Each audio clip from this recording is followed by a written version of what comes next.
Hello, this is Nwagu David, your real estate and property coach. Today we're looking at something very important. And I believe you must not invest or buy a property until you hear this. It's very important. We are looking at 6 places you must never leave, no matter what the cost is and no matter the trappings or attractions.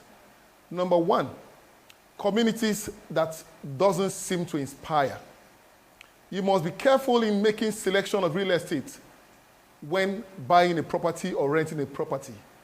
You must identify if the community inspires you or you draw inspiration from such communities. Years ago, when I was making a choice of a property to buy, the first day I drove through the community, I got a lot of inspirations. And I've seen some of my friends also mention to me that they draw inspirations in rowdy environments, depending on what you are doing or what you do. Some cameramen tell me they draw inspiration from environments that are not normal, abnormal environments and communities. Likewise, a hip-hop singer will tell you that he draws inspiration from his community and environment. Everybody live on inspirations, whatsoever you do. So you must identify the communities that you draw inspirations from. Hear what the CEO of Chevron said a few years ago. He said, I would rather determine my neighbors. And that's why they bought up a community just across the road, opposite them. You must determine the kind of neighbors you have.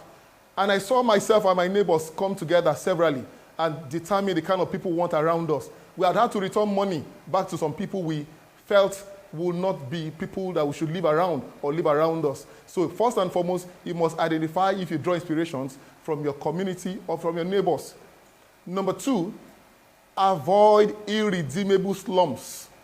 Avoid irredeemable slums. Slums is not the Makoko or Kokomaiko. Slum is a community that is not well structured. When we talk about slum, we have slums in Lekki Phase 1. We have slums in Ikoyi. We have slums in Aja. We have slums everywhere. And we have slums even in Makoko. And even in Makoko, we have some very beautiful, gated, decent estates. I'd had to relate with a bank CEO years ago who lived in the same Makoko. And trust me, this was a very beautiful community. So slums is not the name of the community.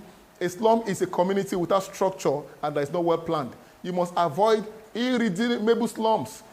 The reason why you avoid irredeemable slums is because children tend to pick a lot of vices from their neighborhood or from their communities.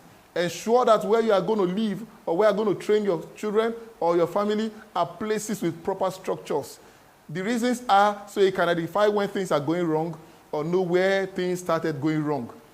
That's 2. Number 3, you must ask yourself, am I going to be enslaved by my community?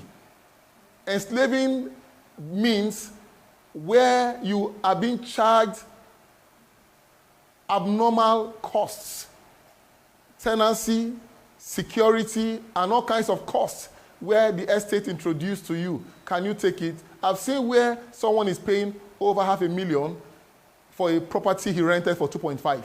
So that brings the cost of the property to over 3 million naira. Can your salary take it? Can you carry such? And the other costs that will be coming with it. Avoid communities that tend to enslave you. You must ask questions when making property investment, either for sale, either for rent, or whatsoever property decisions you are making. Number 4, avoid properties without ventilations. Avoid properties without ventilations. The health implications of a property without proper ventilations far outweigh the benefits. Many of us make decisions on real estate because of the cost. Costs usually come as last on the extreme. Costs should not be first. Costs must come last. You must ask yourself, where I'm going to stay, can I operate without the PACN or without power? How long can you stay and operate or live there without power? I had a friend of mine years ago who was very ill. May he still rest in peace. He passed away after a while.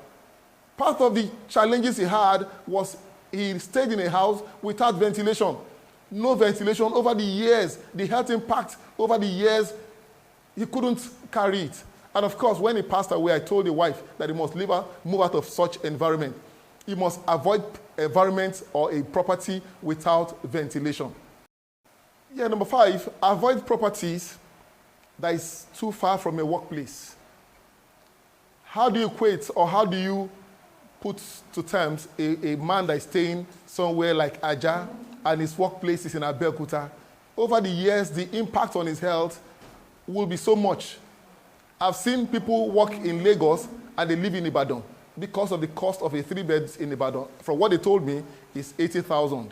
They tell me it's a massive sitting room, massive rooms, and the rest of them. But trust me, your health over the years starts to deteriorate. I've seen many people, some of them pass away in the Lagos-Ibadan traffic. You must be careful when making such decisions. Where you work and where you live, the distance shouldn't go beyond, with traffic, everything, shouldn't go beyond 2 hours. Yeah, we can understand between Aja and VI. We can understand between Surulere and VI. But now you are going to Ibadan, it's so much, or Abeokuta, it's so much. You must ensure that while you are looking for the cheapness, in quote, you must also be sure that your health is also intact. We have seen some at the age of 40, they are looking 80 because of the impact on their health. Over the years, 10 years, 20 years, 30 years, your health begins to fail. I have some of my friends that say they had to move to VI, close to their workplace, because they want to stay close to work. You live better, you have time for your children, you have time for your wife. Oh, let me even talk about the other room. Where you go through the 3-5 hours of traffic, you can't perform as a man in the other room, according to one of our leaders. So you need to ensure that you are living close to your workplace so that you can have time with your family, you have time for yourself, you also have time to equip and improve on yourself. Finally, you must also ensure, number 6, that where you are going to be living is a place that befits your class and status. Sorry, I may sound egoistic, but the truth is, you can't live in Mushin as a bank CEO. Over the years, the area boys, the thieves, the thugs will harass you, your wife and children. Years ago, I was staying in Ikotun and I bought this car, end of discussion, 2004 or 5 edition. And I bought this vehicle, almost tear rubber.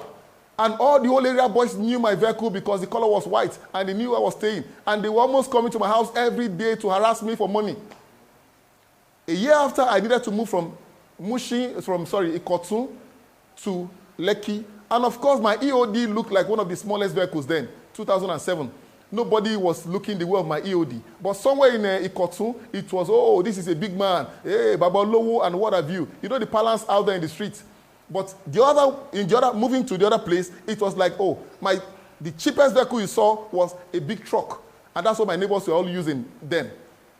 So while you are going up in class, you must also ensure that you begin to look at the environment that befits your status. It's not being boastful, but you need to also save your head and save that of your wife and children. Thank you.